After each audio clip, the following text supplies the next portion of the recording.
Bonjour à tous, c'est Boulistrad, merci beaucoup d'être là pour cette nouvelle vidéo. Je suis toujours assis, c'est normal, je pense que vous avez vu la vidéo sur le championnat français, donc normalement vous êtes au courant du pourquoi, du comment je suis assis. Vous avez entendu ce bruit de chaise exceptionnel, j'ai regardé le retour un petit peu pour voir si j'étais pas mal. Je suis effectivement un peu gosse. Bon voilà, on va commencer, putain, c'est délirant. Quel début de vidéo pourri. On commence avec la Serie A. Non, je déconne, la Liga, puis j'ai l'humour. On commence avec la Liga, le Barça jouait contre Leganés. Alors franchement, ce match-là, je le sentais pas. Je le sentais pas, je me disais bon, que le Barça gagnerait. Je sentais qu'ils allaient avoir des difficultés. Normal, ils venaient de prendre un 4-0 en Champions League, c'était pas facile, tu vois. Mais je sais pas pourquoi j'ai pris cette voie. Et donc voilà, je savais que ça allait être compliqué, mais de là à ce que ce soit aussi dur, je l'imaginais pas. Je voyais un petit 2-0, tu vois, un petit 3-1, un truc pas brillant, tu vois, mais une victoire quand même. Une victoire où t'as pas trop hésité, où tu sentais que le Barça était au-dessus. Là, non. Ils ont pas été au-dessus, victoire 2-1. Ouah, que c'était dur. C'était dur. Pourtant, ça a bien commencé, tu vois. Messi marque le premier but au bout de 4 minutes de jeu. Je me dis, ok, c'est bien, ça se passe bien. Le Barça va atomiser les Leganés. Puis non.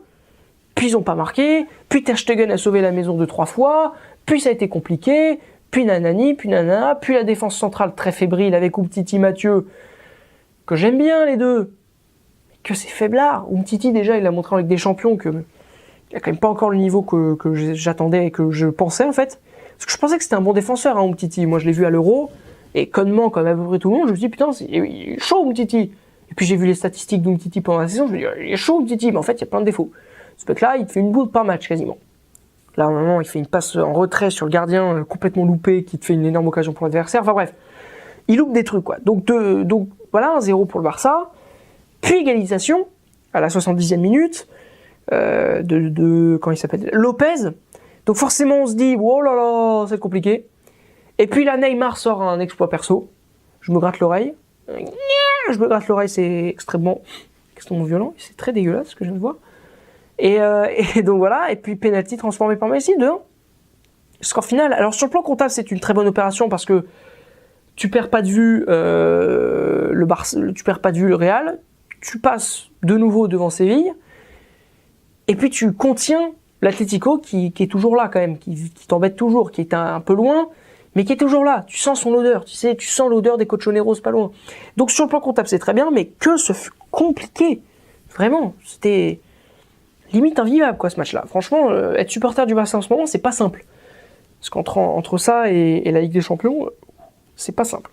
Enfin bon, sur le plan comptable c'est une très bonne opération. Ils vont retenir que ça je pense, et ils vont pouvoir se préparer à fond pour la suite des événements, pour les prochains matchs qu'ils vont avoir, notamment le 8e de finale retour face au PSG, et peut-être un petit match aussi intéressant, Atlético-Barça, qui risque d'être chaud, qui risque d'être tendu pour les Barcelonais. Ensuite, on va partir en Serie A, ça vous dit, avec la 25e journée. À la base, je voulais pas en parler de ce match-là, mais j'ai quand même été obligé d'en parler. D'ailleurs, il y a deux matchs dont je vais vous parler, enfin, rapidement. D'abord, l'Inter Milan qui s'est imposé 1-0 face à Bologne. C'est à souligner. Alors j'ai pas vu le match, hein, mais c'est quand même un résultat très bon pour l'Inter. C'est très bien. Voilà, je bug un petit peu parce que j'ai pas vu le match, donc je peux pas vraiment vous en parler. Gabigol a marqué, voilà, je peux vous dire ça. Sinon j'ai pas vu le match, donc je peux pas vous dire ce qui s'est passé. Mais bon, l'Inter fait une bonne opération. L'Inter, je regarde le classement, ils sont 4e, c'est bien, bravo à eux. Mais surtout le match qu'il fallait regarder, en fait, c'était l'AS Rome face au Torino. Mais quel match! Quel match magnifique! 4-1 score final. Super match du Napoli, du Napoli. Waouh, de l'AS Rome, c'est vraiment super bon quoi. C'est très fort. Alors ils ont pris un but à la 84e minute, mais on s'en moque. Le match a été dominé, j'ai les stats sous les yeux. 20 tirs à 11. Ils ont vraiment été au-dessus quoi. Ils ont vraiment été beaucoup plus forts, beaucoup plus solides. Donc vraiment victoire impressionnante de leur part. Ils sont vraiment là. C'est vraiment la meilleure équipe pour emmerder la Juve. Voilà, il n'y a pas d'autre terme, hein, emmerder, parce qu'ils vont les emmerder, ils vont essayer de les chercher. Ils ont fait le match qu'il fallait. Et puis le match dont je voulais vous parler plus sérieusement, c'était l'AS Milan, qui recevait la Fiorentina 2-1. Tout s'est passé en première mi-temps. L'AS Milan a ouvert le score, la Fiorentina a égalisé, puis Deulofeu a redonné l'avantage final au Milan. Sauf que ce match-là est un vol. La Fiorentina a archi dominé le match. J'ai même pas envie de vous sortir des statistiques, parce qu'il y a la possession de balle, mais aussi le nombre de frappes qui est hallucinant. Je crois qu'il frappe 7 fois au but, Milan. 19 fois pour la Fiorentina. Je vais regarder. Parce qu'effectivement, j'ai mon écran de contrôle, en quelque sorte, si on peut appeler ça sur mon écran de... Voilà, j'ai raison. 19 frappes à 7. Pour la Fiorentina qui est à l'extérieur.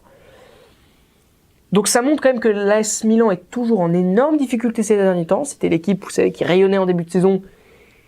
Un peu comme Guingamp en France, et même si c'est un peu bizarre de faire la comparaison, parce que Guingamp et Milan, c'est quand même pas exactement le même standing. Mais là, Milan est en train de sombrer dans des matchs pourris, quoi. Ce match-là est comparable au Guingamp-Lyon, je sais pas si vous l'avez vu, la semaine dernière. Mais t'as une équipe qui domine, mais qui n'arrive pas à gagner. Et c'est le dominé qui gagne. Là, il n'y a pas d'autre mot, c'est le dominé qui a gagné. L'AC Milan a vraiment pas existé du match et ils ont gagné. Donc bravo à eux, c'est bien, on est content pour eux, on est fiers, c'est super, bravo, on est content, c'est bien. Bon, voilà, c'est super. Ensuite, on part en Allemagne. Je vais pas vous parler du match parce que je ne l'ai pas vu non plus. Voilà, au moins j'ai le mérite des toilettes. J'ai pas vu le match, je peux vous en parler. Leipzig a gagné, 2-1. Donc ça c'est important, ça c'est bien, ça c'est vraiment... j'ai pas trop de qualificatifs, mais c'est une bonne nouvelle. C'est une bonne nouvelle pour le football allemand, parce que c'est vraiment bien que ce genre de match-là, et que ce genre d'équipe-là continue de gagner. Ils ont battu face au Mönchengladbach, qui est pourtant une équipe historique en Allemagne. Normalement, c'est Mönchengladbach qui peut espérer peut-être une place européenne. Là, c'est Leipzig qui gagne. C'est Leipzig qui a gagné avec ses tripes, avec son jeu de qualité, parce qu'ils ont un vraiment bon jeu de qualité, et ça, c'est cool. Effectivement, je regarde mon téléphone très souvent, trop souvent peut-être, mais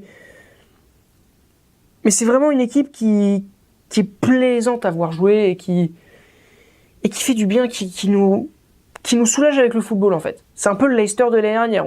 Moi, j'ai adoré Leicester l'année dernière. Là, on a Leipzig, c'est un peu comparable.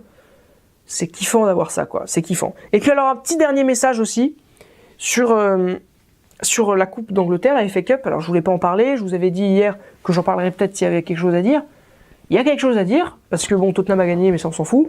Manchester United a eu un peu de difficulté dans son tour. Je sais plus contre quelle équipe ils ont joué. J'ai regardé ça tout de suite, parce que je vous avoue que j'ai pas regardé le match encore. Bah oui, j'ai pas regardé. Ils ont joué contre Blackburn. J'ai pas regardé, je suis désolé, je suis pas partout. J'ai pas des yeux télescopiques. Je peux pas tout vous dire. Mais il faut le souligner quand même qu'ils ont eu des difficultés. Ils ont gagné 2-1. Qu'il y avait un partout à la 62e minute et que Zlatan est rentré et que Pogba est rentré et que sur une passe de Pogba, Zlatan a marqué. Coaching payant de Mourinho. Vraiment gros coaching payant. Martial était encore titulaire, alors certes il a été remplacé par Zlatan à la 62e minute, donc c'est pas forcément bien pour lui. Puis là, je suis crevé. Mais au moins il y a la victoire au bout pour Manchester United. Tous les matchs sont compliqués pour cette équipe. Vraiment, tous les matchs sont difficiles. C'est là que tu vois quand même qu'en Angleterre, le niveau c'est très resserré, quoi. T'as pas le droit à l'erreur, quoi. Même quand tu t'appelles Manchester United, que t'as un joueur comme Zlatan et Pogba, comme t'as des joueurs comme Zlatan et Pogba sur le banc, que tu peux faire rentrer, bah, même comme ça, tu galères.